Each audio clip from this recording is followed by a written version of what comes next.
François Corbert, je suis délégué général de l'association Robin des Lois, une petite association qui essaie de faire respecter le droit partout où c'est possible, et notamment dans les prisons.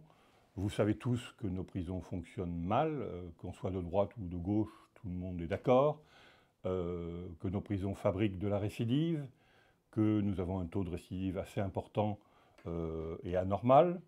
Donc le système ne marche pas bien et nous avons trouvé un document qui a fait un petit peu de bruit très récemment, qui est un argumentaire qui a été fait par le ministère de la Justice et qui répond à un certain nombre de stupidités qu'on entend sur certains médias ou au Café du Commerce. Et ce document me paraît intéressant et je voudrais vous en parler et vous pourrez le consulter sur le site de Ma Vérité en détail parce que je crois que ce sont des questions qui méritent les questions de sécurité, les questions de justice, les questions d'enfermement, de liberté, qui méritent qu'on prenne quelques minutes pour les lire. Et nous allons parler de ce document sur certains points. Le reste, je vous invite à le lire parce qu'il est passionnant.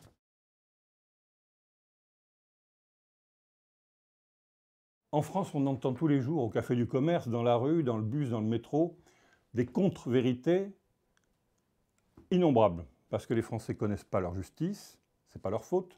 La presse n'en parle pas très peu. Ils ne connaissent pas leur prison. Ce qu'on entend en premier, très souvent, c'est, je cite, pour ne pas tricher, le taux d'incarcération en France par habitant est nettement inférieur à la moyenne européenne. Alors, le chiffre, il est très précis, il est de 98 personnes en France qui sont incarcérées, 98 pour 100 000 habitants. Et la moyenne européenne, c'est vrai, est de 137 personnes incarcérées pour 100 000 habitants. Mais ce chiffre est trompeur parce qu'en réalité, c'est un taux médian. Et dans les pays d'ancienne Europe de l'Est, on incarcère beaucoup plus que ça, ce qui fait remonter la moyenne. Et ce sont des pays qui, pour des raisons historiques, n'ont pas développé encore d'alternative à la prison.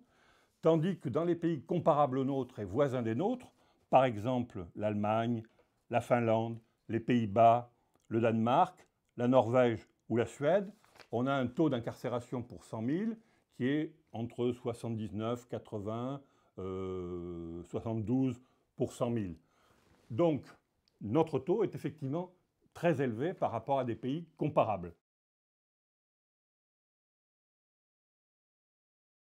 Les 100 000 peines non exécutées font partie de ces légendes également et de ces mythes. Il s'agit d'un flux. Il y a 100 000 peines chaque année qui ne sont pas exécutées tout de suite.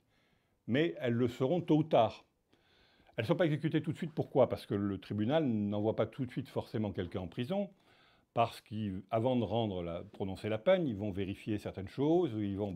Et lorsque la peine est prononcée quelques semaines plus tard, la personne n'est pas forcément là, il y a des déménagements. Mais dans la plupart des cas, disons dans les 18 mois, le chiffre exact est de 80% des peines qui sont exécutées dans les 18 mois. Donc tôt ou tard, les personnes vont exécuter ces peines. Et le mythe des 100 000 peines non exécutées, c'est à peu près aussi stupide que si on disait il y a 100 000 personnes en prison par an. C'est faux. Il y a 100 000 personnes qui passent en prison, il y en a qui sortent, qui rentrent, c'est que la prison touche 100 000 personnes, mais c'est déjà énorme, il y a à peu près 65 000 personnes en permanence en prison. Mais entre-temps, il y en a qui vont sortir, il y en a qui vont rentrer. C'est exactement la même image. Taubira vide les prisons, soyons sérieux, c'est une caricature facile. Je ne suis pas l'avocat de Mme Taubira. Il se trouve qu'elle défend des idées que nous sommes quelques milliers dans ce pays à partager depuis 10 ans. Ça aurait pu être quelqu'un d'autre qui défende ces idées, un autre ministre de la Justice, et nous défendrions ces idées. Nous ne défendons pas Mme Taubira elle-même. Mais c'est une caricature grossière, parce qu'il suffit de regarder le nombre de personnes détenues. Il n'y a jamais eu autant de détenus en France, ce qui pose un très grave problème de dignité pour le détenu, pour la famille, pour le fonctionnement, pour les personnels qui sont complètement débordés et qui ne peuvent plus faire leur travail correctement, y compris celui de réinsertion, d'aide aux personnes détenues. Mais d'autre part, les peines, depuis 20 ans, ont quasiment doublé. Exemple, quelqu'un qui tue sa femme, il prenait 10, 15 ans, 12 ans, crime passionnel, il y a 20 ans. Aujourd'hui, il prend facilement 20 ans. les peines se sont beaucoup allongées, ce qui d'ailleurs contribue à la surpopulation carcérale. Donc pour l'instant, je n'ai pas vu les prisons vidées, ni par Mme Taubira, ni par d'autres gardes des Sceaux. En revanche, ce que Christiane Taubira et son équipe veulent mettre en place, et nous sommes nombreux à partager cette idée, c'est d'essayer d'éviter d'envoyer en prison des gens qui n'ont rien à y faire. Parce qu'on y trouve de plus en plus de gens qu'on ne voyait pas il y a 20 ans. Des petites infractions routières un peu graves, des pensions alimentaires pas payées. Ces personnes-là n'ont rien à faire en prison. On peut les sanctionner autrement. Et nous vivons en France avec ce que le député Jean-Jacques Urvoas appelle la culture du cachot. La culture du cachot, il faut en finir. Il a fait une connerie, on l'envoie en prison. Il y a d'autres peines, et dans d'autres pays, ça marche très bien. Ça commence à marcher chez nous. D'ailleurs, Christiane Taubira ne fait que prolonger ce qui se fait et l'accentuer, donner aux magistrats une palette de choix plus importants, puisqu'elle veut installer une peine de probation qu'on appelle la contrainte pénale. Ça existe déjà plus ou moins avec ce qu'on appelle le sursis avec mise à l'épreuve, c'est-à-dire qu'on vous met à l'épreuve, on ne se contente pas de vous mettre du sursis, vous avez des obligations d'indemniser la victime, de travailler, de chercher un emploi, de vous faire soigner.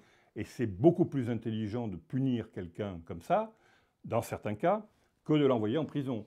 Et bien entendu, il n'a jamais été question, personnellement, je défends les droits de l'homme partout, la sécurité, c'est un des droits de l'homme aussi. Et mes concitoyens, moi-même, nous avons le droit de pouvoir marcher dans la rue sans qu'on nous arrache notre sac à main, notre autoradio, cette petite délinquance qui, à juste titre, empoisonne la vie des gens.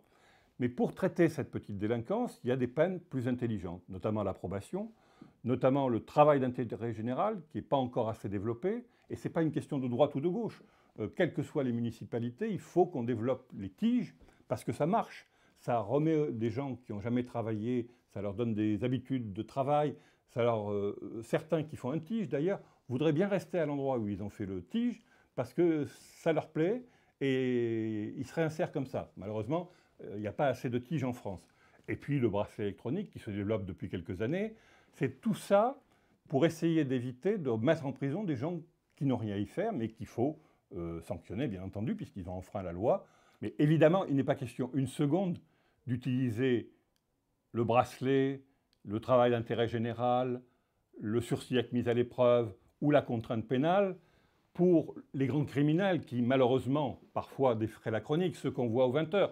La personne qui va avoir tué 3 femmes en sortant dans la rue parce qu'il a disjoncté et qui, malheureusement, ça arrive dans tous les pays. Bien entendu, pour cela, il n'y a pas d'autre solution que la prison tout de suite pour protéger les citoyens. Mais il y a énormément d'infractions, encore une fois, qui ne nécessitent pas la prison et qu'on peut traiter et sanctionner, ce qui est normal, par d'autres peines. C'est ce qu'on appelle les peines alternatives dont on a parlé.